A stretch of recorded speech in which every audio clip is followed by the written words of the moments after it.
You still order the cheapest wine on the menu, Clara? Ethan's voice slid across the table like a polished blade, smooth enough to pass as a joke, sharp enough to cut all the same. And for a moment, the soft golden light of the restaurant seemed to dim around her as the clink of crystal glasses and low murmur of conversation pressed in from every direction, turning their table into a stage she hadn't realized she'd stepped onto. Clara Whitmore didn't look at the wine list in her hands, didn't rush to defend herself, didn't even blink as she slowly set the menu down beside her neatly folded napkin, her movements calm, deliberate, as if nothing in the world had shifted, even though she could feel every pair of eyes at the table waiting, watching, measuring her reaction like it was part of the evening's entertainment. The restaurant was one of those upscale places tucked into a quiet street just off Madison Avenue, all warm amber lighting and dark wood finishes, where a single entree cost more than what she used to spend on groceries for a week, and the air carried the faint scent of oak, butter, and expensive perfume. The kind of place Ethan had always loved, the kind of place he had once insisted was their world, though she remembered now how it had never quite felt like hers. Across from her, Ethan Caldwell leaned back in his chair with the easy confidence of a man who believed the room belonged to him, his tailored navy suit fitting perfectly, his watch catching the light just enough to draw attention without appearing intentional, and beside him, his fiancée, young, polished, effortlessly poised, rested a manicured hand lightly on his arm, her smile small and knowing, like she had already been told how this evening would unfold. I mean, it's not a bad thing. Ethan continued, lifting his glass of Cabernet with a casual shrug, his tone dipped in something that could pass for concern if you didn't know better. Some people just prefer simpler things. And there it was, the word he used like a signature, like a stamp he'd pressed onto her life years ago. Simple, which in his language had always meant less ambitious, less interesting, less worthy of the world he thought he owned. Clara finally lifted her gaze, meeting his eyes across the flicker of candlelight, her expression unreadable, her posture straight but not rigid. And if there was any trace of the woman he used to know, the one who would have flushed, stumbled over words, tried to shrink herself into something more acceptable, it was buried so deep now it might as well have never existed. Around them, their old circle of acquaintances shifted subtly, exchanging glances over the rims of their glasses, some pretending to focus on their meals, others leaning in just enough to catch every word, drawn by the quiet tension that hummed beneath the surface of polite conversation. Because this wasn't just dinner, it was a performance, and everyone at the table knew exactly who had been cast in which role. I actually like knowing what I'm paying for, Clara said at last, her voice even, soft but clear enough to carry, not defensive, not sharp, just steady. And the simplicity of her response seemed to land harder than any argument could have, creating a brief, almost imperceptible pause in the rhythm of the table. Ethan's smile tightened for half a second before he recovered, a flicker of something crossing his eyes, surprise, maybe, or irritation, before he leaned forward again, resting his forearms on the table as if settling in for something more interesting. Still practical, I see, he said, tilting his head, studying her like she was a version of a story he'd already decided the ending for. I always wondered if you'd ever want more. And this time, the words weren't even pretending to be kind. Clara felt the weight of the question settle between them, heavy and deliberate. But instead of answering right away, she reached for her water glass, her fingers steady, her reflection faintly visible in the surface for just a second. A woman composed, present, entirely unshaken. And somewhere beneath the quiet, beneath the stillness she wore like armor, something else flickered. Not anger, not hurt, but something far more dangerous in its calm. Something that didn't need to prove itself anymore. She set the glass back down with a soft click, her eyes returning to Ethan. And for the first time that night, there was the faintest shift in the air, so subtle most of the table wouldn't notice it, but real all the same, like the moment just before a storm changes direction. Ethan thought he understood the story sitting in front of him, thought he was looking at the same woman he had once defined, dismissed, and left behind. And the worst part wasn't what he had already said, it was what he was about to say next, because he had no idea, none at all, that this dinner, this carefully orchestrated little stage, was about to stop belonging to him. Clara could feel the attention lingering on her even as the conversation around the table tried to resume its polished rhythm. Forks lifting, glasses clinking, laughter forced just a fraction too late to be genuine. And yet nothing had really moved on. Not for them. Not for Ethan, whose eyes remained fixed on her with that familiar mixture of curiosity and quiet condescension, as though he were examining a version of his past that refused to behave the way he remembered. So, he continued, his voice light but deliberate. "What is it you do now, Clara?" The question landing with a practiced casualness that made it sound harmless. But the pause that followed stretched just long enough to invite judgment from everyone listening. Because he already believed he knew the answer, already imagined something small enough to fit neatly into the narrative he had built about her life after him. Clara folded her hands loosely in her lap, her posture relaxed, her shoulders unburdened, and for a moment she let the silence exist, not as hesitation, but as control, as if she understood something the rest of the table did not, something just out of reach. "I work," she said simply, her tone even, her eyes steady on his. And the answer, stripped of detail, seemed to unsettle him more than any elaborate explanation could have. A faint chuckle slipped from one of the guests, quickly stifled, while Ethan's fiancée tilted her head slightly, her smile sharpening at the edges as she leaned in. Just enough to join the exchange. "That sounds flexible," she said, her voice smooth and polished, each word carefully chosen to appear polite while carrying the unmistakable weight of dismissal. "It must be nice not to have too much pressure." And there it was again, the quiet chorus building around Clara, not loud enough to be called cruel, but precise enough to remind her exactly where they all believed she stood. Ethan exhaled a soft laugh, shaking his head as if amused by something. "Nostalgic. She always preferred things that way," he added, glancing briefly at the others, inviting them into a memory they did not share. Nothing too complicated, nothing too demanding. And the implication hung in the air, unfinished but understood, like a sentence he did not need to complete because everyone at the table could fill in the blanks for him. Clara listened, her expression unchanged, but beneath the calm, she could feel the echoes of another time, another version of herself sitting across from him, one who would have rushed to clarify, to prove, to reshape his words into something kinder, something less final. But that version of her belonged to a life she no longer inhabited, a life that felt distant now, like a photograph faded at the edges. She reached for the bread plate, breaking off a small piece with measured precision, her movements unhurried, grounded, and when she spoke again, her voice carried the same quiet steadiness that had begun to shift the air around them. "I prefer things that are real," she said, not raising her tone, not emphasizing a single word. And yet the sentence landed with a weight that seemed to ripple outward, subtle but undeniable. Ethan's smile faltered, just slightly, as if the response had not aligned with the script he had written in his head, and for a fraction of a second, something uncertain flickered behind his eyes before he leaned back again, recovering his composure. "Real," he repeated, tasting the word as if it were unfamiliar.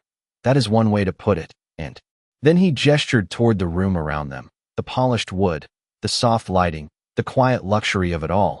"I suppose it depends on what you consider real," his tone shifting, sharpening just enough to signal that he was not finished, that this was only the beginning of something he intended to push further. Around them, the table grew quieter, conversations tapering off as attention drifted back, drawn by the tension that had become impossible to ignore, and Clara could feel it now, the subtle tightening of the moment. The way the evening was narrowing towards something inevitable, something that had less to do with the past and more to do with what Ethan still needed to prove. He leaned forward slightly, lowering his voice just enough to make the next words feel more personal, more pointed. "Tell me, Clara," he said, his gaze locking onto hers. "Are you happy, or have you just gotten used to less?" And this time, there was no pretense of politeness, no soft wrapping around the blade. Just a question designed to define her in front of everyone watching. For a heartbeat, the room seemed to hold its breath, waiting for her to react, to defend, to crack. But Clara did none of those things. She simply met his gaze, her eyes clear, her expression composed. And in that stillness, there was something new, something he had never seen before, something that did not ask for his approval or fear his judgment.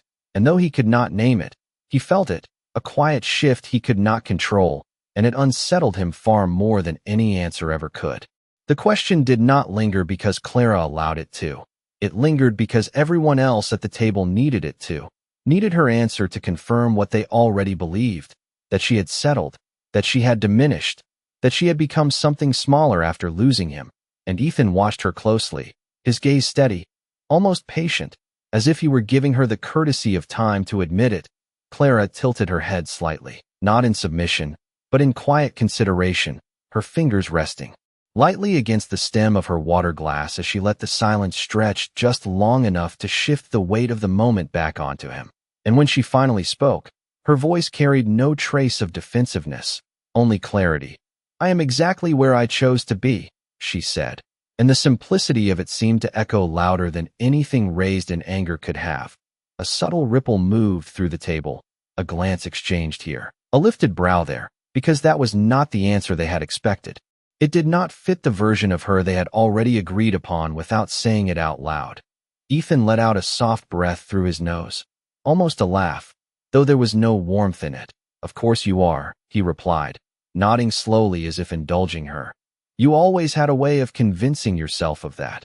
And the words landed softer than before, but somehow cut deeper, because they reached back into something older, something more intimate, the quiet erosion he had once mastered, the way he used to rewrite her reality until she questioned her own. For a fleeting second, a memory surfaced, uninvited but sharp, the two of them standing in a much larger dining room years ago, the city skyline stretching beyond floor-to-ceiling windows, Ethan explaining, with that same measured tone, why her ideas were not practical, why her ambitions needed refinement, why she needed him to navigate a world she was not built for. And back then she had listened.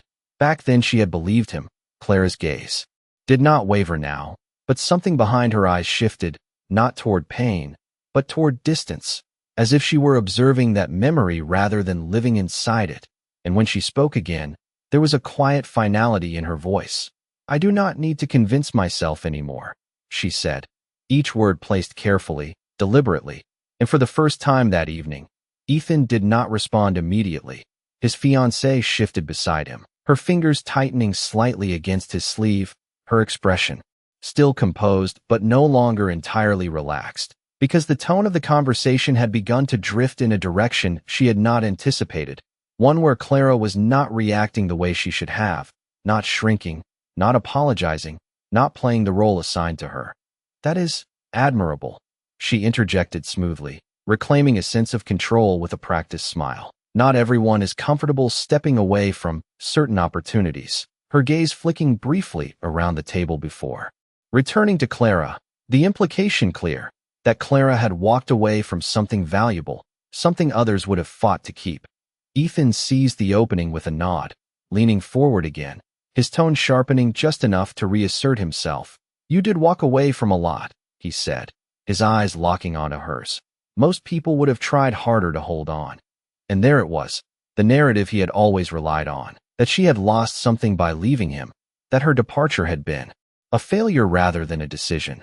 The room felt quieter now, the background noise fading as the tension tightened, and Clara could sense it, the expectation building again, waiting for her to defend her past, to justify her choices. But she did neither.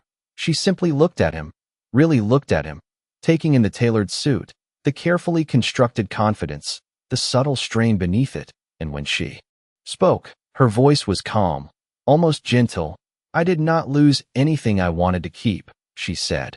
And this time, there was no room left for reinterpretation, no space for him to reshape her words into something else. Ethan's expression stilled, just for a moment, the practiced ease slipping enough to reveal something unguarded beneath it, something unsettled, and though he quickly masked it with a small, dismissive smile, the shift had already happened, subtle but undeniable, like a crack forming beneath a surface that had always appeared solid.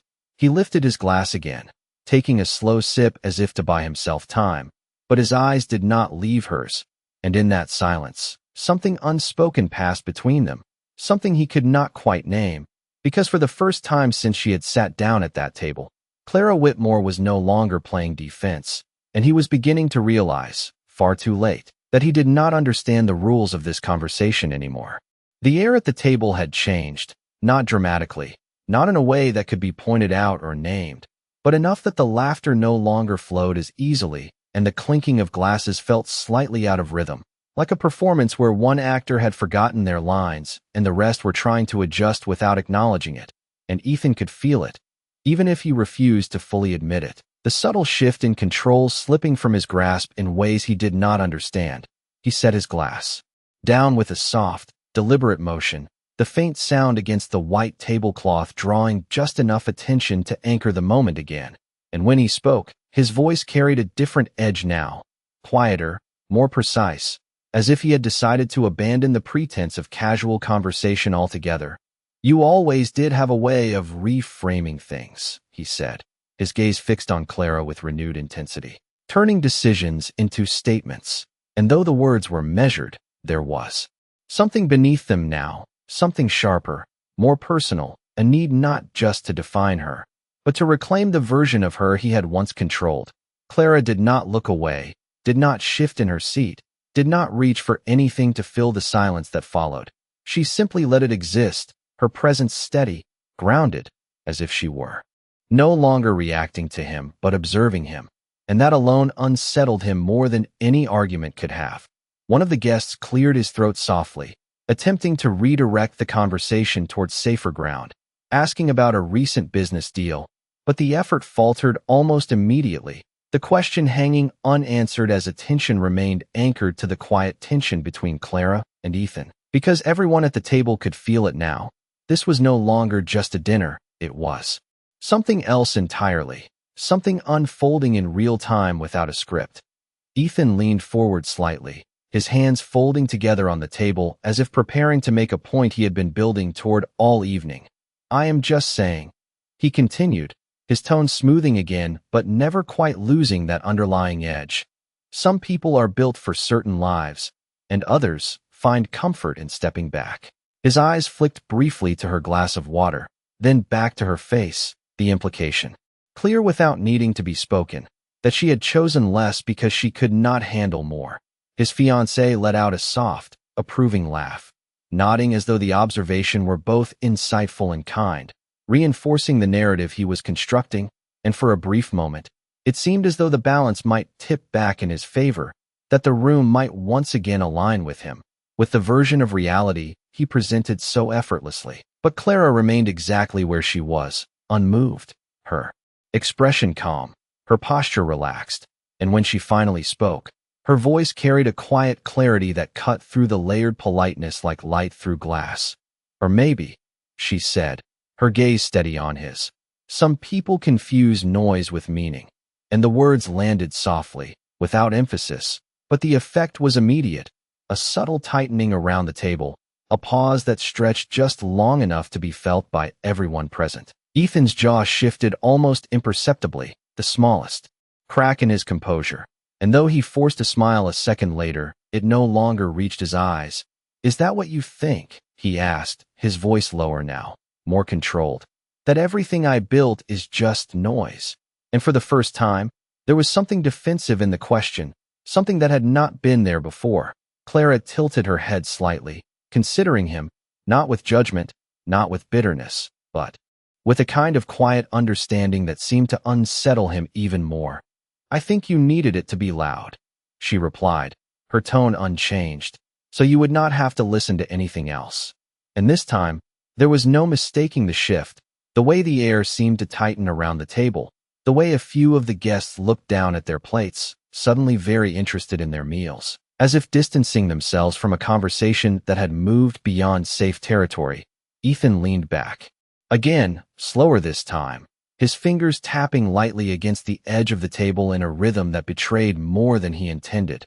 And though he said nothing immediately, his eyes remained locked on Clara, searching, recalibrating, trying to understand how the woman sitting across from him no longer fit the shape he had once defined.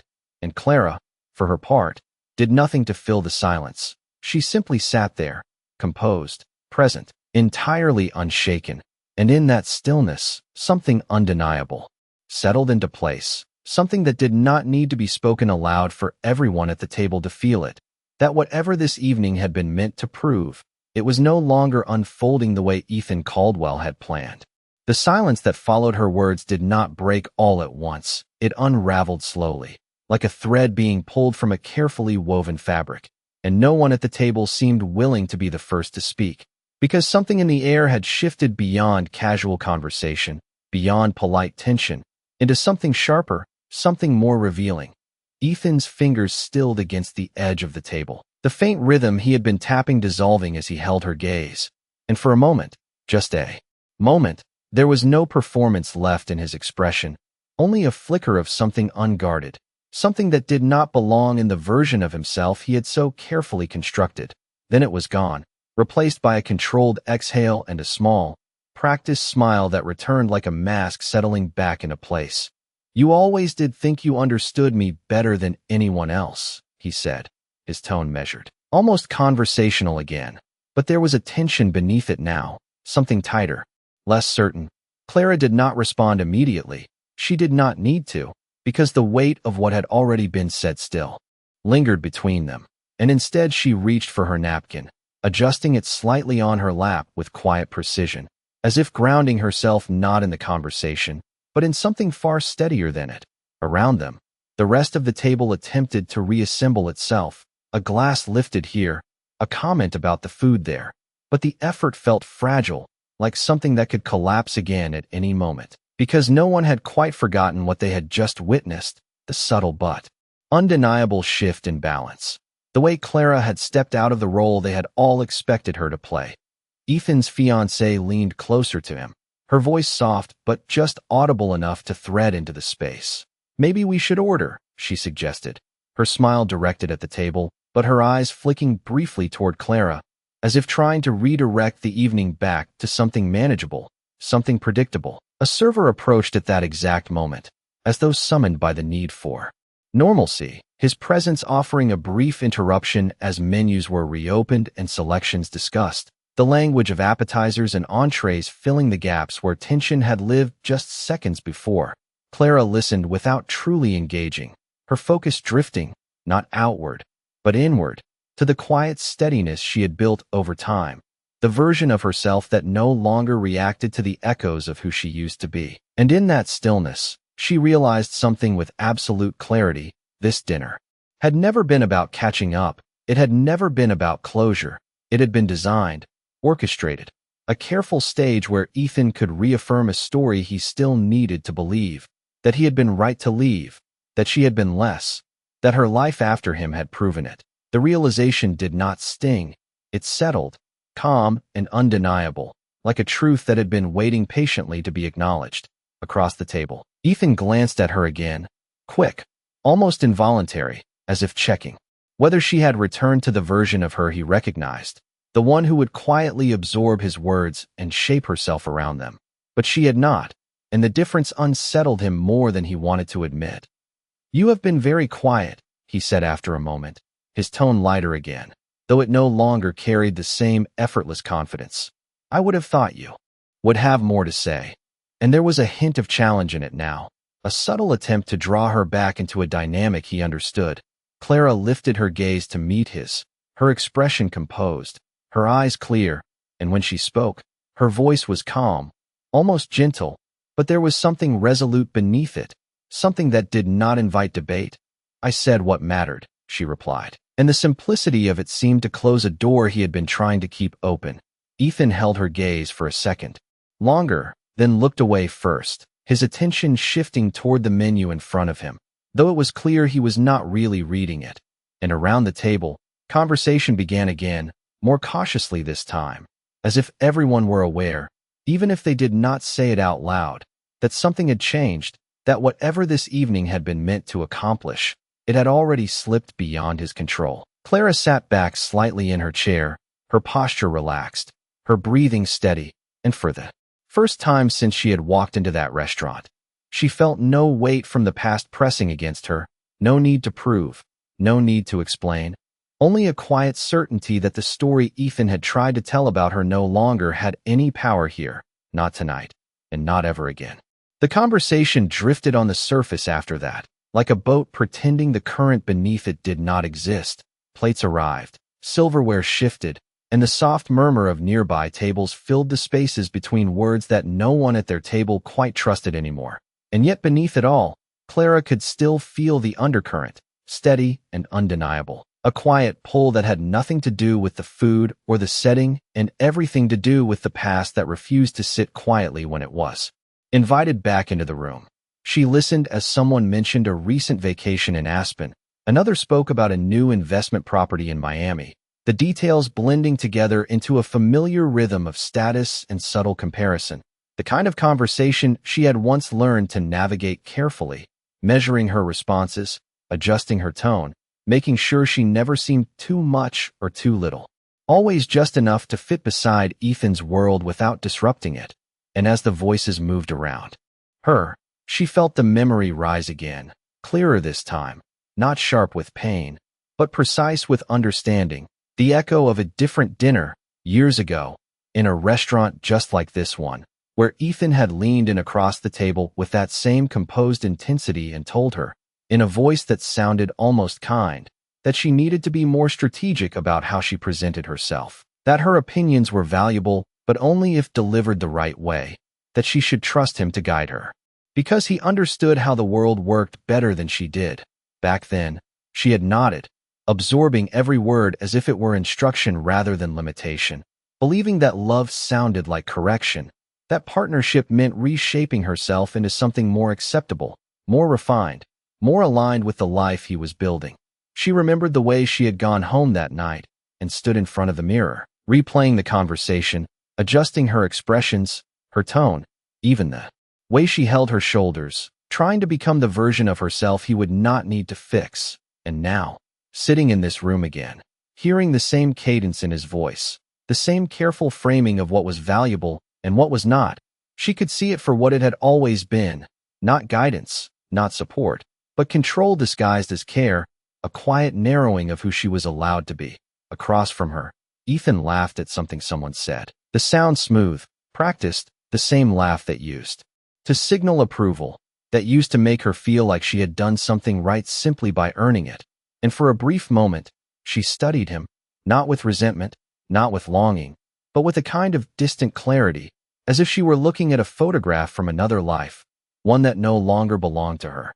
"You remember when we used to come here every Friday?" he said suddenly, turning back toward her. The question slipping into the conversation as if it were harmless, as if it carried no weight beyond nostalgia. But there was something else in it, something searching, something that wanted her to step back into that shared history, to acknowledge it, to validate it. Clara met his gaze, her expression calm. And she did remember. She remembered the routine, the predictability, the way those dinners had once felt like confirmation that she was exactly where she was supposed to be. But she also remembered the quiet exhaustion that came with constantly adjusting herself, the subtle tension of never quite being enough without modification. "I remember," she said simply, and the words were neither warm nor cold, just true. And for a moment, that seemed to catch him off guard, as if he had expected something more, something that would reopen a door he thought still existed. "Those were good nights," he added, leaning back slightly, his tone softening, almost reflective. And there it was again, the attempt to reshape the past into something uncomplicated, something that supported the version of events he preferred. Clara let the silence sit between them for a beat, her fingers resting lightly against the edge of the table, and when she spoke, her voice was steady, grounded in a clarity he could not reach. "They were easy for you," she said, and the distinction, quiet as it was, settled into the space between them with a weight that did not need to be explained. Ethan's expression shifted, just slightly, the smallest flicker of recognition or perhaps resistance.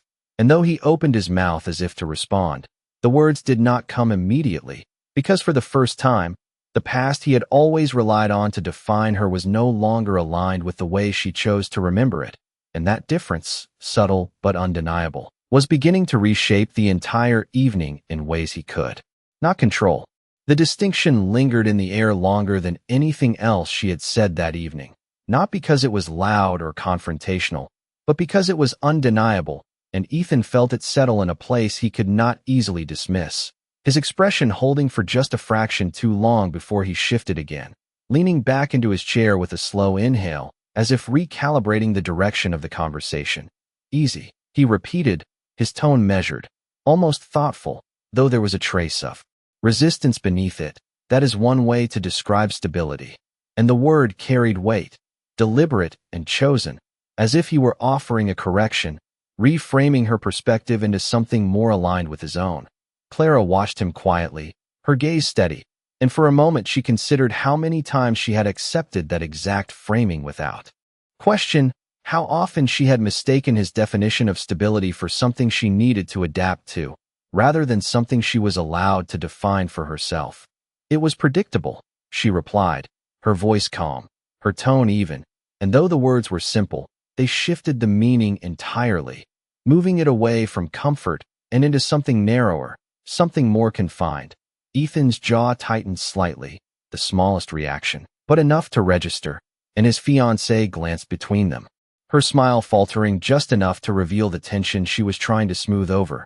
Predictable is not always a bad thing, she interjected, her voice light, almost playful, but the effort felt deliberate now, as if she were trying to guide the conversation back into safer territory.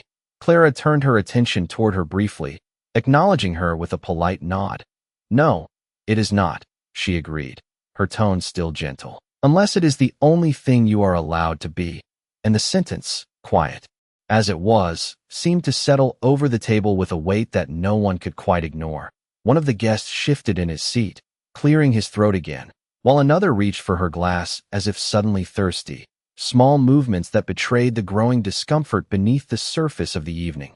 Ethan leaned forward once more, his composure returning in a more controlled, deliberate form, the ease from earlier replaced by something sharper, more focused.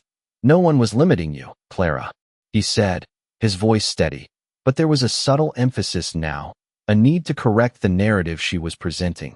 You had every opportunity. And there it was again, the familiar structure, the implication that if she had felt confined, it had been her own doing, that the boundaries she experienced had not been placed there by him. Clara held his gaze, her expression unchanged, and for a moment she let the silence sit between them again, not as hesitation, but as space that he seemed increasingly uncomfortable filling. I had your version of opportunity, she said finally, her voice quiet, but clear, and the distinction landed with precision, separating what he had offered from what she had needed. Ethan exhaled, a slight shake of his head following, as if he were dismissing something unreasonable, but the movement lacked conviction. You always wanted more than what was realistic, he replied, his tone sharpening just enough to reveal the frustration beneath it. That was the problem, and the words carried the weight of an old argument, one that had likely played out in different forms many times before. Clara listened, not with defensiveness, not with the urgency to correct him, but with a kind of distant understanding, as if she were hearing an echo rather than a present truth.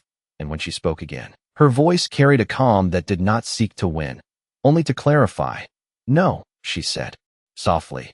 I wanted something that did not require me to become less. And this time, the silence that followed felt different, deeper, as if it had reached beyond the surface of the conversation into something neither of them could easily dismiss. Ethan's gaze held hers for a second longer, searching, measuring, but whatever he was looking for, he did not find it, because the woman sitting across from him was no longer responding to him in a way he recognized, and that realization, quiet and gradual, was beginning to settle in whether he accepted it or not. Around them, the restaurant continued as if nothing had changed, servers moving between tables, soft music threading through the background. But at their table, something had undeniably shifted, not with noise or confrontation, but with the steady unraveling of a narrative Ethan had relied on for far too long. And Clara, sitting there with quiet composure, was no longer part of that story in the way he needed her to be. The silence did not feel empty anymore. It felt charged, like something waiting just beneath the surface, and Clara could sense it in the way the conversation no longer flowed naturally, in the way each person at the table chose their words more carefully, as if they were all aware that something had shifted beyond repair. The soft glow of the chandelier above cast a warm light across polished glass and white plates, but it did nothing to soften the tension that had settled into the space, and Clara, for the first time that evening, allowed herself to exhale slowly, not out of relief, but out of recognition, because she understood now that this moment had been building long before she ever walked into the restaurant. Ethan adjusted his cuff slightly, a small, controlled movement, but it carried an edge of restlessness that had not been there before, and when he looked back at her, there was something different in his gaze now, something less certain, though he masked it quickly with a faint, almost amused smile. "You make it sound like you were trapped," he said, his tone light. But there was a sharpness beneath it, a need to dismiss what she had just said before it could take root. Clara tilted her head slightly, considering him, not with accusation, not with bitterness, but with a calm that seemed to unsettle him more than anger ever could have. "No," she replied softly. "I make it sound like I stayed longer than I should have." And the words landed without force, but with precision, cutting through the narrative he had been trying to hold together all evening. A faint shift moved through the table. Someone set down a fork a little too quickly. Another reached for a glass that was already empty. Small, almost invisible reactions that spoke louder than any words. Ethan's fiancée straightened slightly in her chair, her smile tightening as she glanced at him, then back at Clara, as if trying to assess a situation that no longer felt predictable. "I think we all stay in places longer than we should sometimes," she said, her voice smooth, attempting to soften the edge of the conversation, to bring it back into something universally relatable, something safe. Clara nodded once, acknowledging the statement without fully agreeing with it, her gaze returning to Ethan. "Yes," she said, "but not. Everyone realizes when they are allowed to leave." And there it was again, that quiet shift, the subtle redefinition of something that had once been framed as her failure now presented as a choice, as a moment of clarity rather than loss. Ethan's fingers tightened slightly around the stem of his glass, the movement small but deliberate, and for a second, the composure he had maintained began to show faint cracks, not in what he said, but in the space between his words, in the way he seemed to be searching for a footing that no longer felt as stable as it once had. "You talk like everything was one-sided," he said, his voice lower now, more controlled, but there was an edge of defensiveness that had not been there before, like you had no part in any of it. And the question hung in the air, not just directed at her, but almost at himself, as if he needed her to confirm the version of the past he still believed in. Clara did not rush to answer. She did not react to the challenge in his tone. Instead, she let the moment settle, her eyes steady, her posture unchanged, and when she finally spoke, her voice carried a quiet honesty that did not seek to argue, only to state. "I had a part," she said. "I believed you." And the simplicity of it seemed to shift something deeper than anything else that had been said that night. Ethan's expression stilled, the words landing in a place he had not expected, and for a moment, the carefully constructed layers of confidence and control did not quite align the way they usually did. Clara held his gaze for a second longer before continuing, her tone unchanged.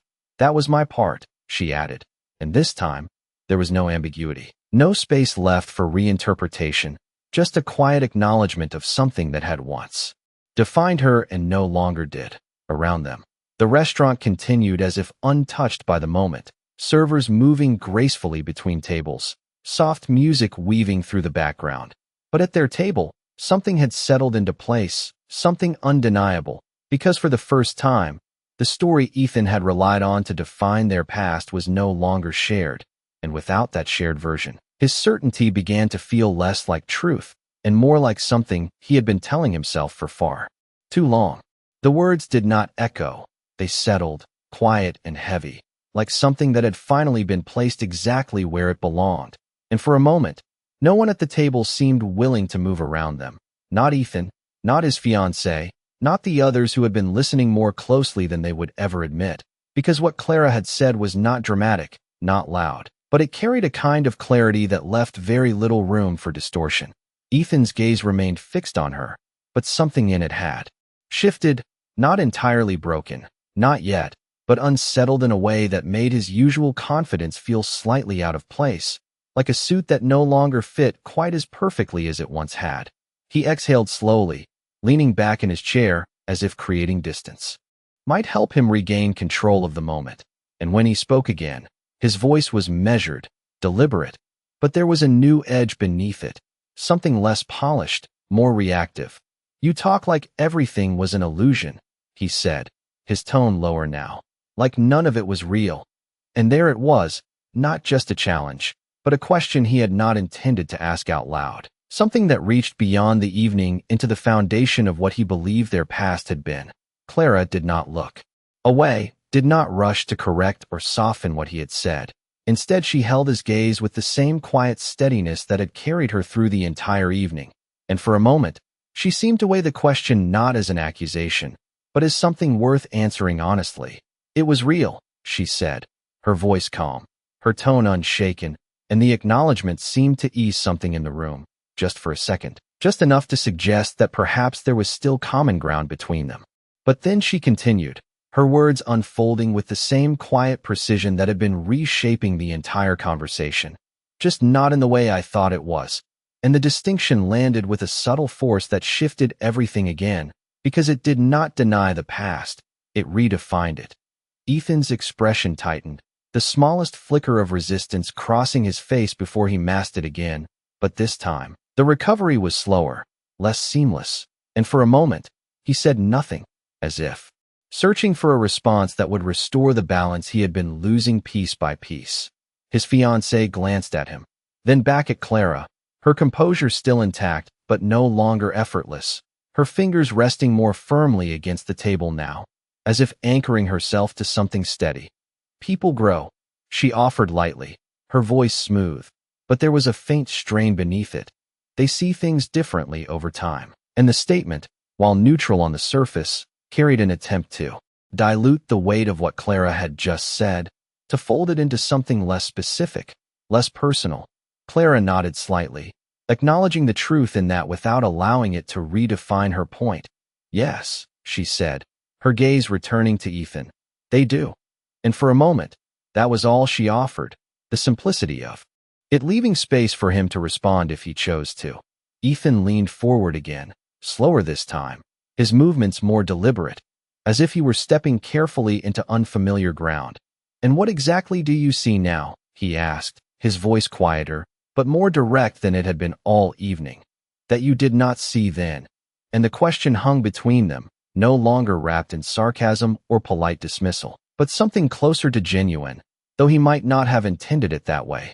Clara studied him for a brief second, not searching for approval, not measuring her words against his expectations, but simply considering the truth as she understood it now. And when she spoke, her voice carried the same calm certainty that had defined every answer she had given that night. "I see that I was trying to earn something that was never mine to earn," she said, and the words, quiet as they were, seemed to shift the air again, not sharply this time, but deeply, like a realization that reached further than either of them had expected. Ethan's gaze held hers, but whatever he had been preparing to say next did not come, because for the first time, the conversation had moved beyond the framework he understood, beyond the arguments he had rehearsed in his mind, into something he could not easily control or dismiss. And Clara, sitting there with quiet composure, no longer felt the need to fill the silence that followed, because she understood now that she was not here to prove anything, not to him, not to anyone at the table, and certainly not to the version of herself he still seemed to expect to find across from him. And that realization, steady and unshaken, settled into her like a foundation that no longer needed to be tested. The question lingered longer than any of the others, not because it was louder or sharper, but because it had crossed into something neither of them had planned to say out loud. And for a moment, the entire table seemed suspended in that space between what had been asked and what might come next. Clara did not rush to fill it. She did not soften the weight of her last words or try to redirect the conversation into something easier. Instead, she simply sat there, composed, her gaze steady, her presence grounded in a certainty that no longer needed to be explained. Ethan, however, could not leave it there. Not now. Not when the foundation of the story he had relied on was beginning to feel unstable, and he leaned forward again, his movements more controlled than before, but carrying an unmistakable edge. "That sounds like a convenient way to rewrite things," he said, his voice quiet but firm. "To make yourself feel better about walking away." And this time, there was no attempt to disguise the challenge. No polite framing around the accusation, just a direct push, as if he needed to force her back into a position he understood. Clara met his gaze without hesitation, her expression unchanged, and for a brief moment, she could see it clearly now, the pattern she had once lived inside, the way he shifted from charm to correction, from subtle suggestion to direct pressure, always guiding the conversation back to a place where he held the advantage, where he defined what was reasonable, what was real, what was right. "No," she said softly, her tone even, her voice carrying the same calm clarity that had unsettled him all evening. "It sounds like I finally stopped asking you to decide what was enough for me." And the words, quiet as they were, seemed to land with a weight that echoed far beyond the table. A faint stillness followed, deeper than before, the kind that did not just pause a conversation but reshaped it entirely. And even the background sounds of the restaurant seemed to fade for a second, as if the moment had drawn everything inward.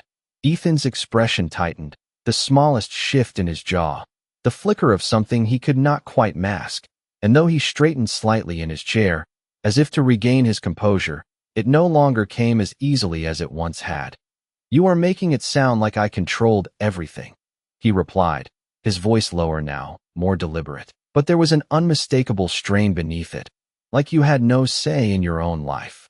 And the words carried both defense and disbelief, as if he needed her to deny it as much as he needed to deny it himself.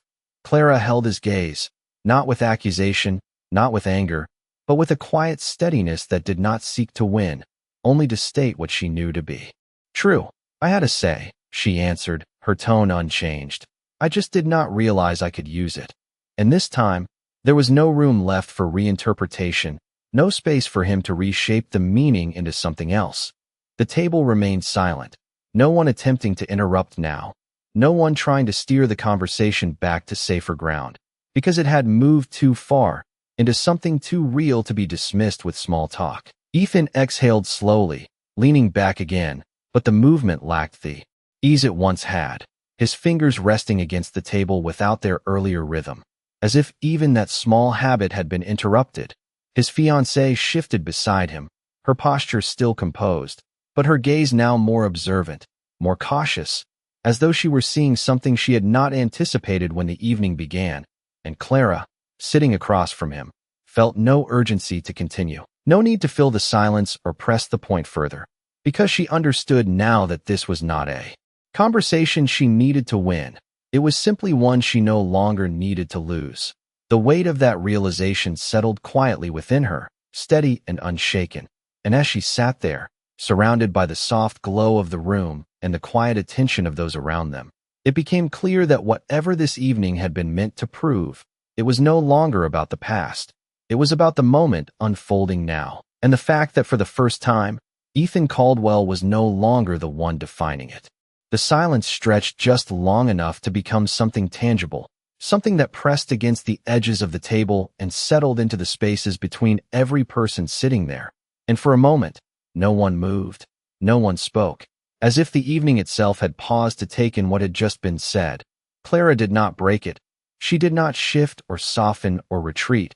She simply remained where she was, her posture relaxed, her gaze steady, her presence carrying a quiet finality that no longer asked for permission to exist.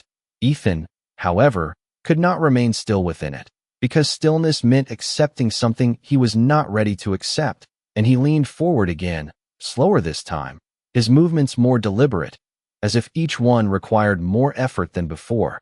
"So that is it," he said, his voice low, controlled, but lacking the smooth certainty it had held at the beginning of the night. "You have decided that everything was my fault." And the question was not truly a question. It was an attempt to simplify what she had said into something he could push against, something he could dismiss. Clara watched him, her expression unchanged, and for a moment she seemed to consider the words not as an accusation, but as a reflection of how he needed to understand the situation in order to remain comfortable within it. "No," she said quietly, her tone steady. "I decided that I do not need to assign fault to understand what happened." And the answer, simple as it was, seemed to slip past the structure he was trying to build, leaving him with nothing solid to argue against. Ethan's jaw tightened again, the faintest shift, but enough to reveal the strain beneath his composure, and his fingers pressed lightly against the edge of the table as if grounding himself. In something physical, something certain, his fiancée shifted beside him, her posture still composed, but her attention now more focused, more alert, as though she were watching something unfold that she had not fully anticipated when she agreed to this dinner. "You make it sound very detached," she said, her voice smooth, though there was a subtle sharpness beneath it now, a need to reframe what Clara was saying into something less controlled, less intentional, like none of it affected you anymore. And the implication was clear, that indifference was easier than growth, that distance was a way of avoiding responsibility. Clara turned her gaze toward her briefly, acknowledging the question without reacting to the tone behind it. "It affected me," she replied, her voice calm, her words measured, "just not in a way that requires me to carry it forever." And the distinction settled into the air with a quiet certainty that did not invite further challenge. Ethan exhaled slowly, leaning back again. But this time there was no attempt to immediately respond, no quick recovery or practiced line to steer the conversation back into his control. Instead, he sat there, his gaze fixed on the table for a brief second before lifting again to meet hers. And in that moment, something in his expression had shifted, not entirely broken, not yet, but undeniably altered. As if the version of her he had expected to find across from him had been replaced by someone he did not fully recognize. The room around them continued to move, servers passing by, soft music threading through the background. But at their table, the stillness remained, heavier now, more defined, because whatever this evening had been meant to prove, it had already moved beyond its original purpose. Clara could feel it, the subtle shift in control, the way the conversation no longer revolved around his narrative, his expectations, his need to define what had happened between them. And for the first time since she had walked into the restaurant, she understood that she did not need to wait for anything else to change, because it already had. Ethan's gaze lingered on her for a moment longer, searching, as if trying to find something familiar in her expression, something that would allow him to place her back into the story he understood, but whatever he was looking for was no longer there, and the realization settled into the space between them with a quiet, undeniable weight, because for the first time, Clara Whitmore was no longer responding to him at all. She was simply existing beyond him, and that was something he had never learned how to control. The stillness did not break with noise. It shifted with presence, subtle at first, almost imperceptible, like a change in the air pressure before a storm turns, and Clara felt it before she saw it, the quiet alteration in the rhythm of the room, the way a few heads turned toward the entrance, the way a server paused half a step longer than necessary, as if something or someone had entered that carried its own gravity. She did not look immediately. She did not need to, because for the first time that evening, the tension at the table was no longer centered on her. It had moved, redirected, drawn outward by something none of them had anticipated. Ethan noticed it a second later, his attention shifting instinctively toward the subtle ripple in the room, his brow tightening just slightly as he followed the line of movement.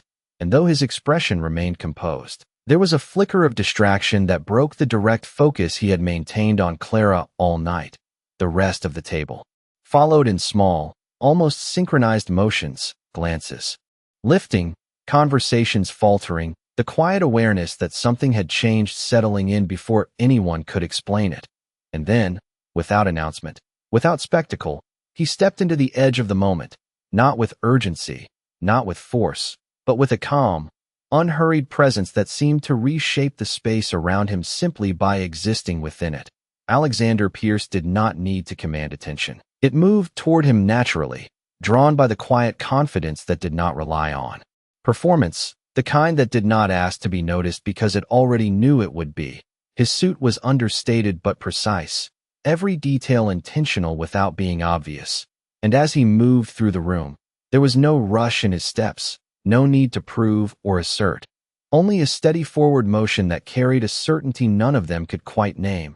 Clara finally lifted her gaze, not startled, not surprised, but aware. And in that single moment, something in her expression softened, not into weakness, not into relief, but into recognition, a quiet acknowledgement of something she had never needed to explain to anyone at this table. Ethan's eyes followed the movement as well, narrowing slightly as he tried to place the unfamiliar figure who had just altered the balance of the room. And though he did not yet understand why, he could feel it, the subtle shift in attention. The way the space no longer revolved around him the way it had when the evening began. Alexander reached the table. Without hesitation, without pause, his presence settling into the space as naturally as if he had always been part of it. And for a brief second, the silence returned, but it was no longer the same silence. It carried a different weight now, something fuller, something that did not belong to the tension that had been building all night. His gaze moved first to Clara, steady and quiet, and in that look there was no question, no need for confirmation, only a calm understanding that did not require explanation. And then, only then, did he acknowledge the others at the table, his presence extending outward without losing its center. "I hope I am not interrupting," he said, his voice low, composed, carrying the kind of ease that did not need to be performed, and though the words were polite, the room seemed to adjust around them, as if acknowledging that whatever had been happening before had already been interrupted simply by his arrival. Ethan straightened slightly in his chair, his expression tightening just enough to betray the shift he could no longer ignore, his gaze moving between Clara and Alexander as he tried to understand the connection, the implication, the reason the air itself seemed to have changed. Clara met Alexander's gaze for a brief second longer before speaking, her voice calm, steady, entirely at ease, in a way that had not been visible to anyone else at the table until now. "You are right on time," she said, and the simplicity of the words carried more meaning than any explanation could have, settling into the space with a quiet certainty that no one present could fully ignore, because in that moment, without a single raised voice, without a single dramatic gesture, the balance of the entire evening shifted, and for the first time, it was no longer unclear who truly held the center of the room. For a moment, no one spoke, not because they did not know what to say, but because something far more powerful had already been said without words, something in the way Clara sat a little straighter without trying, something in the way the room itself seemed to shift its attention without being asked, and Ethan could feel it, unmistakably, the quiet transfer of gravity he could neither interrupt nor reclaim. His gaze moved between Clara and Alexander, searching for context, for explanation, for anything that would return the evening to a framework he understood, but none came, because this was not something being presented to him. It was something unfolding without his permission. Alexander remained standing for a brief second longer, not imposing, not rushing, simply present, and then, with an ease that did not require invitation, he took the empty seat beside Clara, his movement smooth, unhurried, as if there had never been a question of where he belonged. "I apologize for being delayed," he said quietly, his tone composed, his attention returning to Clara rather than the table. The meeting ran longer than expected, and there was something in the way he spoke, not performative, not exaggerated, just matter of fact, that carried a weight far greater than any attempt to impress. Clara gave a small nod, her expression calm, but there was a subtle warmth now, something grounded, something certain. "It is fine," she replied, her voice steady.